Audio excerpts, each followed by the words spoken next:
Welcome to Crisis in Perception, where we examine the systems shaping our world, one book at a time. Today, we are undertaking a critical deep dive into a profoundly influential work. Bell Hooks' The Will to Change. Men, Masculinity, and Love. When we talk about masculinity, in the news or just in general conversation, it almost always seems to come down to individual traits. Right. It's about toxic men or specific bad behaviors. Exactly. Or it's about the isolated struggle of one man who's either, hurting people or is just deeply unhappy himself. It feels so personal. And that leads directly to defensiveness, doesn't it? Or worse, shame. And neither of those really leads to accountability. We just zero in on the individual, and we end up treating masculinity like it's just a list of bad habits you can fix with a few self-help tricks. And that individual focus is precisely the trap that Bell Hooks is trying to get us to step out of. I mean, if you frame the problem as just individual pathology or a failure of character, You miss the whole picture. you miss the entire forest for the trees. So our mission in this deep dive is to really make that shift in focus. Yeah. We're going to be analyzing masculinity based on Hooks' framework, not as some kind of default biological state or a set of personal choices. That is a structure. A rigid, overarching cultural and ideological structure. And that structure, of course, is what she identifies as patriarchy. It's a whole system, right? It shapes our schools, our media, our families. And the argument here is, I think, pretty revolutionary for a lot of people. This system causes deep systemic harm, not just to women and others who are subjugated by it. But to the men themselves, the very men who are supposedly on top of this hierarchy. We're going to be focusing on the actual mechanics of that, the emotional suppression that patriarchy demands. We'll explore how it maintains what Hooks calls the dominator model of relationships. And maybe most importantly, we're going to look at the link between dismantling this system and men's actual capacity for love, for self-knowledge, for just being whole. It's a bold argument. It frames patriarchy as a severe, almost life-threatening disease for the male spirit, one that has to be abandoned if men ever want to experience genuine connection. Okay, let's unpack this structural critique. I think it offers a kind of blueprint for change that's often missing from the conversation, which, usually just gets stuck in blame or defensiveness. Before we really dive into the system itself, we should probably introduce the thinker behind this analysis, Bell Hooks. Absolutely. Born Gloria Watkins, she was just a foundational feminist theorist, a cultural critic, and an incredibly prolific writer. She was championing the idea of intersectionality long before it was a common term. Her work covered everything. Race, class, gender, culture. I mean, you have definitive books like Feminist Theory, from margin to center, and of course, all about love, which so many people know. And what makes The Will to Change so different from some of her other work is who she's talking to. She wrote this book explicitly to men. Which was pretty radical at the time, right? Incredibly radical. She felt that earlier waves of feminist critique, which were often fueled by, necessary anger, they tended to frame men as simply the enemy. So they didn't really offer a way forward, a path to reconciliation. Exactly. That early movement was crucial for giving women permission to name their oppression, to unleash their fury. But Hooks felt it kind of failed to address the complex reality of, loving men or wanting to build partnerships with them inside a patriarchal culture. It sounds like she saw a kind of stagnation, a conversation that had hit a wall. I think so. She observed that this earlier phase led some people to believe feminism just meant women could be indifferent to men. Like you could just turn away from male struggles and find liberation by making men irrelevant. Which is a simplification. A huge simplification. She saw how some radical feminist theory labeled all men as oppressors and all women as victims. And while that contains, a core of historical truth, it's not the whole story. It doesn't leave room for nuance. None. It was, she suggests, an easier path than exploring deeply what we knew and did not know about the ways we wanted men to change. She felt the dialogue had stalled because women hadn't really offered a clear vision of what a healthy man could even look like. And this leads us right to the book's central thesis, which is, it's so powerful and honestly so compassionate. Stated plainly, patriarchy fundamentally harms men. Yes. It's the perpetrator, not the protective structure that it pretends to be. That's the core argument. Absolutely. Hooks' argument is that patriarchal culture systematically damages men. It teaches them from day one to suppress their core emotional life. It demands they deny their own vulnerability. Which requires these profound acts of self-betrayal, as she calls it. Profound acts. And most damagingly, it teaches them to equate their entire worth, their whole identity, with domination and external control. And that's the polar opposite of the connection they actually crave. It's the antithesis of what Hooks defines as love. And we should really pause on her definition here because it's so important. She's not talking about a feeling. Right. All right, it's not sentimentality. What does she mean by love as a practice? She defines love as a verb. It's a practice that involves 6 essential interlocking components: care, commitment, knowledge, responsibility, respect, and trust. Okay, so let's connect that to the patriarchal man. Well, if a man's identity is built on an ideology of control, dominance, and emotional suppression, which is the patriarchal mandate, he is structurally incapable of practicing those 6 things. How so? Well, think about it. You can't have true respect for someone you believe you must dominate. You can't build trust if your own sense of self requires you to be emotionally dishonest all the time. So the big revelation isn't that men are just inherently bad? Not at all. It's that the system they are born into requires them to psychologically betray themselves just to qualify as men in the first place. Okay, let's get into the core ideas, starting with the psychological damage this system demands. Hooks says, very starkly, that patriarchy demands men become emotional cripples. And this crippling begins so early. It's this insidious, rigid socialization process that assigns gender roles not just to, like, what toys you play with, but to feelings themselves. She gives that really powerful example comparing a young boy and a young girl's anger. It's fascinating. When a little girl shows intense rage, say her toy is taken away, the lesson she gets from the culture is that rage itself is wrong. It has to be eradicated. It's unfeminine. But for the boy, it's a completely different story. Completely different. When the boy shows rage in that same situation, he's not told to stop feeling angry. He's taught that his ability to be hostile is a sign of power. But he has to control it. He has to learn the appropriate setting and the appropriate target for it. The socialization isn't about stopping the emotion. It's about selecting and channeling one specific emotion, anger, while violently shutting down all the others. And that just immediately sets up this really destructive script for how he's supposed to deal with the world. Right. The cultural training is just relentless. It teaches boys and men that emotional stoicism is the definition of being manly. And this is where that self-betrayal really starts to kick in. When you feel real pain or hurt or fear, the manly response, as she puts it, is to stuff them down, to forget about them, to hope they go away. That denial is the first cut. It's the first act of self-mutilation. And the outcome of all that denial is this deep, pervasive loneliness, because your pain is completely invisible. That's one of her most profound points. She says the patriarchal culture really does not care if men are unhappy. Just think about that for a second. It's jarring. When women are in emotional pain, there's at least a cultural script for it. You can talk to a friend, go to therapy, it's often expected. But patriarchy demands this tough guy stoicism from men. So male pain becomes voiceless. Unnameable and therefore unhealable. She reminds us if you cannot heal what you cannot feel, then this forced emotional denial is absolutely catastrophic for the soul. You can't mend something you pretend doesn't exist. And this is where that one sanctioned emotion, anger, becomes so important to the system. Yeah. Anger is the only valued tool in the patriarchal toolbox. Yes. Why anger? Why is it so special? Because, as she writes, anger is the best hiding place for anybody seeking to conceal pain or anguish of spirit. It's a mask, and it's a socially acceptable mask. It lets men hide everything else. All the forbidden emotions, fear, grief, tenderness, profound sadness, without losing their status as men. This creates this, seething but contained rage just below the surface. So most of the time when a man explodes in anger, it's not actually about what he seems to be angry about. Not at all. It's an expression of repressed pain that he literally doesn't have the words or the permission to name correctly. That denial of pain leads right into the next major theme, this crisis of disconnection, this unspoken hunger for love.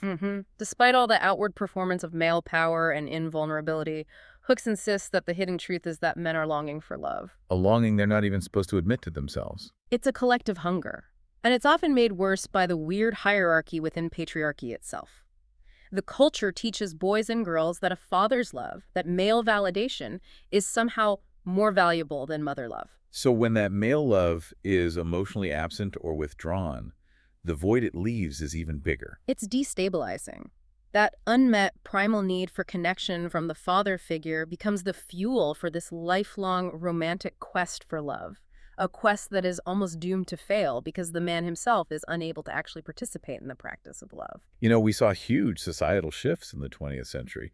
Men did respond to feminist demands for more equity in the workplace. And in the sexual sphere, to some extent, they were willing to share certain kinds of power. But the one place where they refused to change, or maybe felt like they couldn't change, was in their emotional lives. They weren't, as Hooks puts it, willing to come to the table of love as equal partners. And that refusal creates this huge roadblock in relationships and a really significant paradox for women. What's the paradox? Women say they want men of feeling, men who are emotionally present.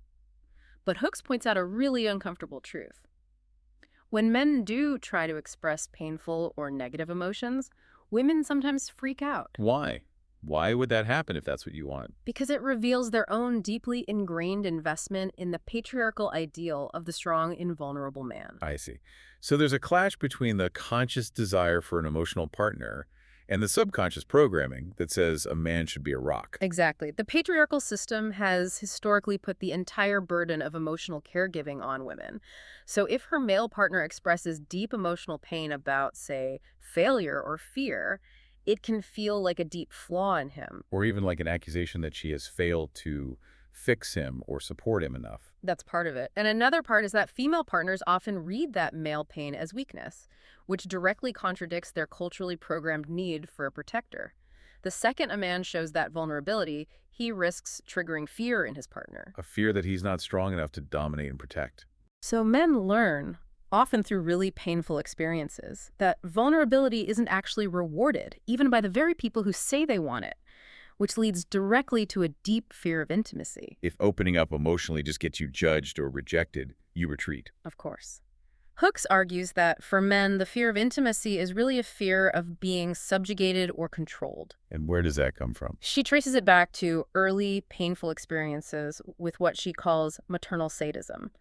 Now, this isn't always physical abuse from the mother. It's more about the manipulative ways a patriarchal mother might use her son's emotional vulnerability and his natural desire for closeness to control him. Can you give an example of how that would work? It could be a mother who uses emotional withdrawal or guilt to manage her son's behavior, or maybe one who makes him her emotional confidant, her surrogate husband, burdening him with her own adult problems. So she's using his need for closeness against him.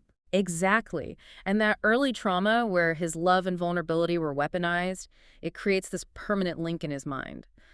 Vulnerability doesn't lead to connection. It leads to being controlled, managed, or emotionally destroyed. So the adult man comes to see intimacy as a power game he's destined to lose. Which drives him right back to the safety of emotional stoicism. That psychological split makes the shift to violence seem horrifyingly logical, which is the third core concept here, the intense socialization of violence that this system requires. And the first act of violence isn't against someone else. The first critical act of violence that patriarchy demands from boys is psychic self-mutilation. What does she mean by that? The killing off of the entire feeling, emotional, empathetic parts of themselves. You have to destroy your true self to wear the mask of manhood. This is where that quote from Terence Real comes in, right? Disconnection is not fallout from traditional masculinity. Disconnection is masculinity. It's so critical, the cultural command, be a man. What does it really mean? It means suck it up, silence your pain, and just keep going. And then the external violence that follows. Domestic abuse, schoolyard fights, even war. It's functional. It's there to reinforce the dominator model. It's systemic training. Hooks tells this chilling story from her own childhood about her father beating her, not just because she was disobedient, but specifically because she was better at playing marbles than her older brother. Wow. The violence wasn't just punishment, it was a ritual. It was a public enforcement of gender roles used explicitly to restore the natural social order of male dominance. The message is crystal clear. The authority figure rules through subjugation. And if anyone challenges that, violence is the tool you use to put them back in their place. It's learned experientially. It teaches the boy, the girl, and everyone watching that dominance is the only thing that matters. And this ties directly into the romanticized warrior ethic that's so pervasive in our culture. It's everywhere. And Hooks makes this brilliant point. If men were truly natural-born killers, if aggression was just innate male biology, then why would we need the massive, ongoing cultural brainwashing to turn them into killers? The boot camps, the media glorification, all of it. The very fact that all that indoctrination is necessary proves that the warrior ethic is an artificial construct, and she says it's a bankrupt one. She concludes that the very survival of our planet depends on us radically redefining strength, valuing the peacemaker, the partner, and the caregiver over the conqueror. So we've laid out the emotional and psychological damage pretty clearly.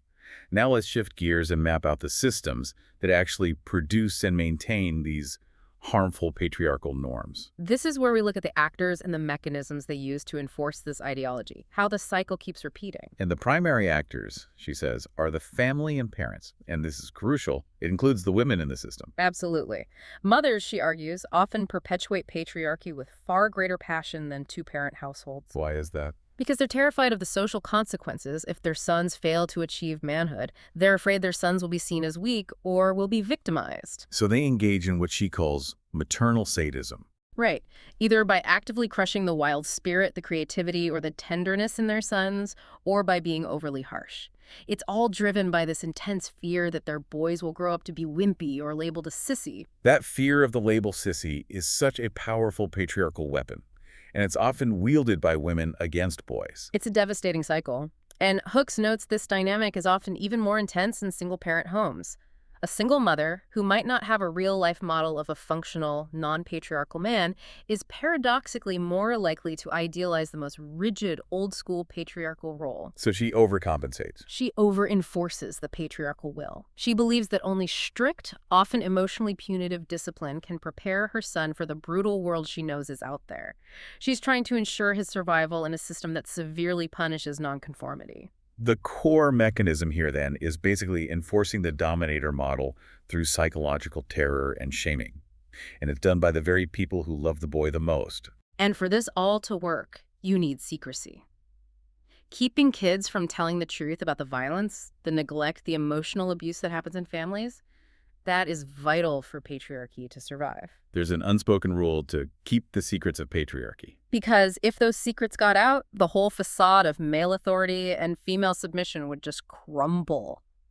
Secrecy makes the system look functional when, on the inside, it's incredibly toxic. And then, beyond the home, you have the mass media, which acts as this constant stream of propaganda specifically aimed at young boys. This is where the cultural analysis is so important. Think about the examples Hooks uses from pop culture that teach boys how to handle anger and crisis. Shows like The Incredible Hulk and Power Rangers. They're not just fun cartoons. They're ideological lessons. They teach boys that brutal and monstrous physical force is not just an option in a crisis, but a viable and even heroic one. Let's break down the Hulk for a second. The Hulk is a perfect case study. You have the rational white male scientist, Dr. Banner, who turns into this massive, non-white beast of pure violence when he gets angry. And crucially, when he turns back into Banner, he has no memory of what he did. No memory, so he can't be held responsible for the destruction.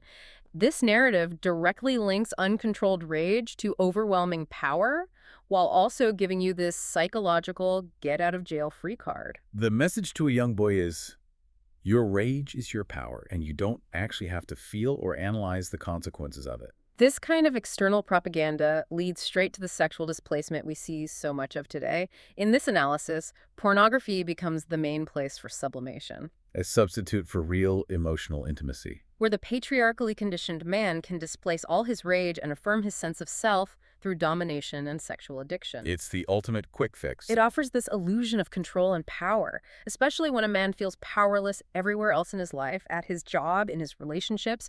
Hooks argues pornography is basically a reenactment of dominator culture in the realm of the sexual. So the need isn't really for sex.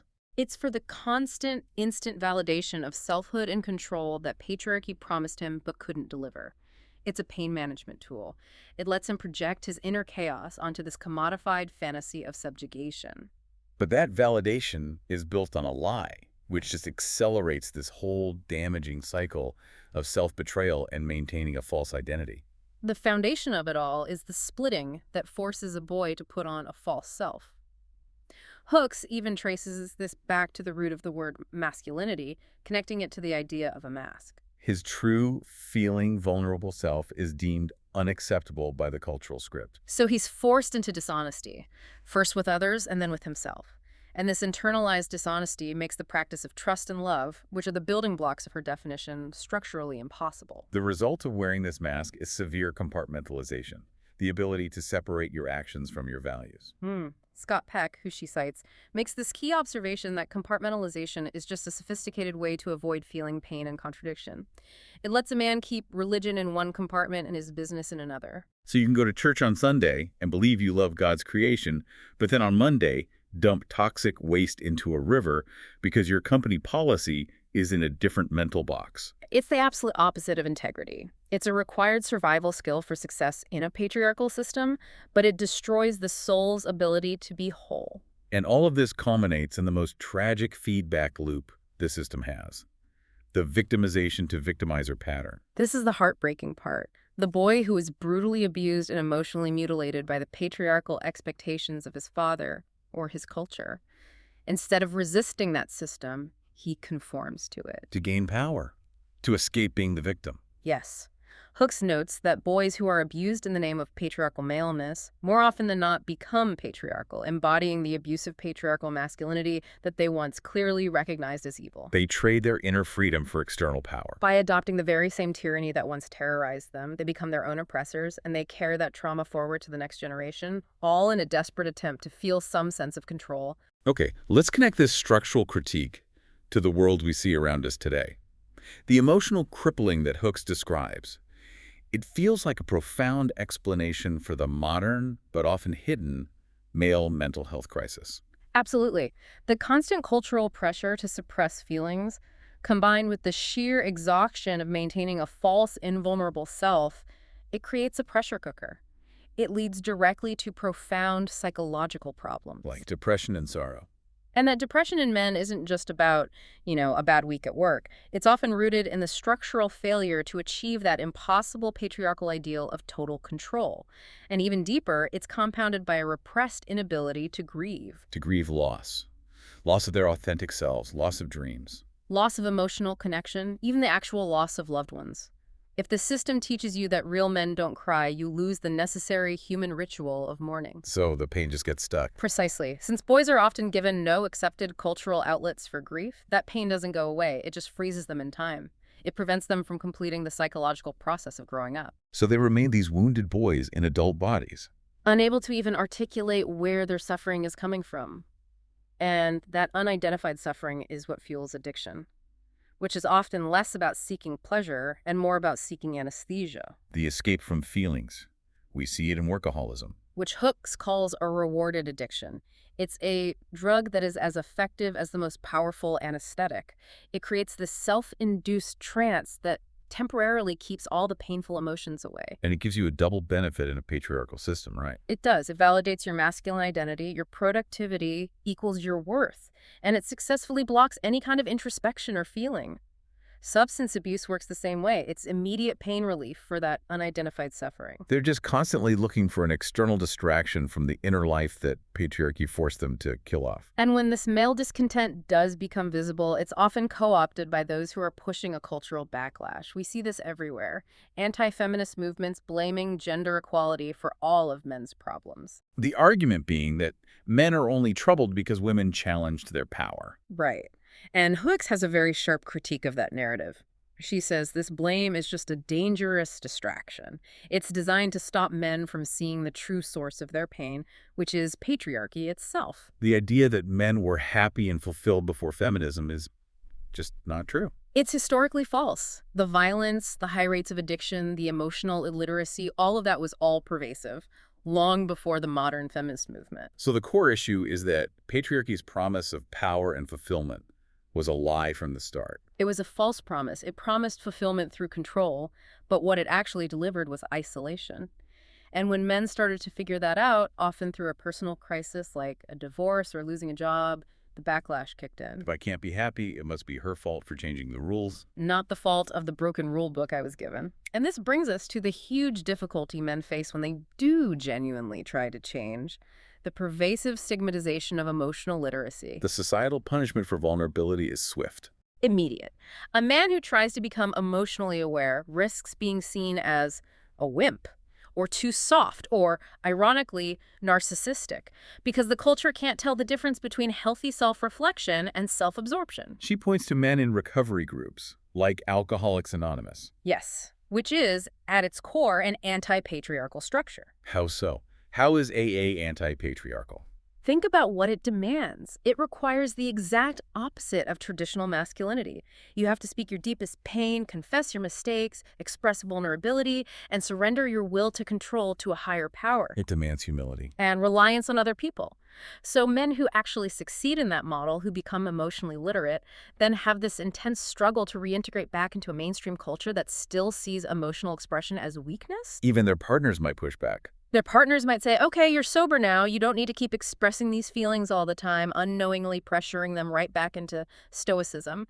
The system resists the change. And this cultural repression also completely warps male sexuality, leading to what she calls the unfulfilled promise of sexual freedom. Most men, Hooks argues, come to sex carrying all these massive, unmet emotional needs from the rest of their lives. They're hoping sex will give them the emotional satisfaction that can only come from real love and intimacy. But because their whole approach is rooted in control and repression, it almost never delivers. And that gap between expectation and reality, that's what leads to this intensified lust and longing, an obsession. He's got to have it, logic. Exactly. That compulsive logic is what underpins so much of our cultural acceptance of male sexual aggression and addiction. Patriarchal sex, whether it's straight or gay, becomes pathological. It becomes a way to assert power. A way to affirm your masculine self through domination, especially when other avenues of control have failed. It is rarely a source of genuine joy or intimacy. She points out that the common term for sex in patriarchy is fucking, a word that also means to hurt or to cheat someone. The violence is baked right into the language. The terrifying truth is that patriarchal sex hasn't satisfied men. It's just fueled this compulsive need to be more sexual, more aggressive, in this desperate, endless search for a satisfaction that is simply not available through the mechanism of control. And this is why pornography is so important for maintaining the system. It maintains a pretend culture where male sexual desire is endlessly satisfied. It keeps men from exposing the patriarchal lie. The fact that the craving always returns is the proof that addictive sexuality isn't about getting sex. It's about self-soothing and temporarily releasing pain. So let's connect all this back to the broader framework we use on crisis and perception, looking at systems over individuals. What Bell Hooks so clearly reveals is that the problem facing men isn't just a collection of bad choices. It's the underlying dominator model that frames every single relationship, family, sex, work, politics, as a power struggle. A zero-sum game where there has to be a winner and a loser. And this system, she argues, is not a small problem. It is the single most life-threatening social disease assaulting the male body and spirit in our nation. That's a powerful statement. And until we completely eliminate that dominator model and replace it with a partnership model, men can never be truly free. Because the patriarchal ethos will always find a way to reassert itself through violence and self-betrayal. So to heal that deep split in the soul that the system creates, the only way out is through integrity. Yes. She borrows from thinkers like Rabbi Harold Kushner and M. Scott Peck, and she insists that integrity means being whole, unbroken, undivided. Which is the conceptual and literal opposite of the compartmentalization and denial that patriarchy demands. It is intensely painful work. Peck is quoted as saying, "Integrity is painful, but without it there can be no wholeness. A man willing to do this work has to face his flaws, his denial, his anger, and ultimately move toward acceptance." But the hope is that he emerges as a new man. A resurrected human being. But the first mandatory step is for men to stop lying, to themselves and to others, to stop pretending and to reclaim the emotional self they were forced to abandon in boyhood. And the cost of continuing to deny vulnerability is just immense, isn't it? Even into old age. The fear men have isn't just a fear of being sad. It's a deep-seated fear of subjugation. It comes from those early experiences where their emotional needs were used as a weapon to control them, often by their own parents. And that fear keeps them isolated, estranged from everyone who might actually be able to help them. Other men, women, their own kids. And you really feel that estrangement at the end of life. Hooks tells this heartbreaking observation about octogenarians on their deathbeds. Their dying words are rarely daddy, they're almost always mama. And they're not calling out for their actual mother. Not necessarily. They're calling for the symbolic mama who stands for nurturance, care, connectedness, whose loving presence lets us know we are not alone. Wow. It's the man, at the very end of his life, finally realizing the crushing weight of the aloneness that the system sold him as strength. Precisely. Patriarchal masculinity says real men idealize aloneness and disconnection. Feminist masculinity says you become more real, more human, through genuine connection and community. The inability to trust ensures they die isolated. So, if patriarchy is defined by aggression and domination, what does feminist manhood actually look like? Hooks is very clear this isn't about men becoming women in drag. No, that was a simplistic and unhelpful idea from earlier debates. Feminist manhood, she says, has to define masculinity as a state of being that's centered on essential goodness, integrity, and a will to connect and interbeing rather than to dominate. It's a rejection of the old norms. A total rejection of what Robert Levant calls the 7 norms: avoiding femininity, restrictive emotionality, seeking status, self-reliance, aggression, homophobia, and non-relational sex. That's a complete spiritual and social overhaul. How does strength get redefined in that new model? Strength is no longer power over others. It becomes one's capacity to be responsible for self and others. The core components of feminist masculinity are integrity, self-love, emotional awareness, assertiveness without aggression, and relational skills. The ability to negotiate, to compromise, to actually listen. This is a revolutionary act. It requires men to choose love and justice over the familiar, comfortable tyranny of manhood as defined by the old system. The only path to liberation is for men to become disloyal to patriarchal masculinity so they can find a new, life-affirming sense of self. So to summarize, Bell Hook's powerful work really reveals that patriarchy is this devastating, life-threatening system. It denies men wholeness, emotional health, and ultimately love. And that true power, true fulfillment, requires men to let go of the will to dominate that they were socialized to embrace from the moment they were born. This makes love, in Hook's comprehensive definition of care, commitment, knowledge, and trust, a profound political and ethical practice. It demands a continuous, conscious will to change. It's an act of spiritual rebellion against the familiar tyranny of the patriarchal norms that have held them captive their whole lives. The path to healing, then, is through radical accountability. Through recognizing the deep damage they suffered as boys and finding the courage to speak the pain and mourn the loss of their feeling selves. But as she emphasizes, the system is collective, so this work can't be done in isolation. Men need to actively build a culture of change. That means seeking out and creating communities of other men who are also willing to be vulnerable. And they need loving partners who are willing to act as enlightened witnesses to support their recovery without falling back into the old expectation that men have to be emotionally walled off to be worthy. So women also have a critical responsibility here, to affirm and welcome genuine change, to make sure that a man's vulnerability is met with acceptance, not with more fear or judgment. The ultimate heroic journey for men in our time, then, isn't to conquer the external world. It's not about building the biggest company or defeating the biggest enemy. It's about reclaiming their own humanity. Reclaiming the true self that was so brutally taken from them in childhood. It's a journey that moves away from the safe, rewarded repression of suffering. And toward the passionate choice to feel, to suffer, in the original Latin root of the word, which just means to bear or to endure. It's only by embracing that necessary pain, by choosing self-knowledge over self-betrayal, that they can find their way back to a life and a community that's rooted in authentic connection and love. This wisdom from bell hooks provides not just a crushing structural critique of power, but also a deeply hopeful, practical vision for the future of male selfhood, a vision of men who are emotionally whole and ready to build a partnership model for life. We have been deep diving into bell hooks and her powerful book, The Will to Change: Men, Masculinity, and Love. We encourage you to read the book yourself, support the author's work, or check it out from your local library. For a shorter visual overview of this topic, see the mini explainer linked in the description. If you enjoy systems-level analysis like this, please like, subscribe, and comment with books or topics you'd like us to explore next.